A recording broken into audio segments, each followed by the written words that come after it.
بسم اللہ الرحمن الرحیم۔ آج کا ہمارا ٹاپک ہے میٹرکس اور میٹریسز۔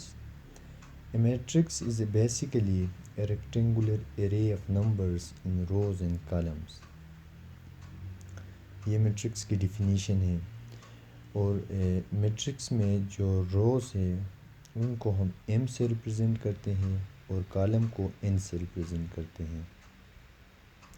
اس کے بعد ایک اور اہم کانسیپٹ آتا ہے آرڈر آف اے میٹرکس۔ یہ ہمیں ڈیٹرمننٹ یا کچھ اور وہ فائنڈ کرنے کے لیے بہت ہی یوزفل ٹاپک ہے۔ Order of a matrix basically m cross n ہے۔ روز ملٹیپلائی بائی کالم ایک میٹرکس کا ہمارے پاس اس میٹرکس کا آرڈر ہے۔ جس طرح ہمیں ایگزامپل دیا گیا ہے، اس میں اگر ہم دیکھیں تو 3 کالم ہے اور 2 روز ہے، تو اس کا آرڈر کیا آتا ہے ہمارے پاس 2 کراس 3۔ ایک اور ایگزامپل اگر ہم لے لیں 1 4 5 -2 3 6 3 -5 اور 2، اس میٹرکس کا اگر ہم آرڈر فائنڈ کریں تو اس میں 3 روز اور 3 کالم ہے، اس لیے آرڈر 3 کراس 3 ہے ہمارے پاس۔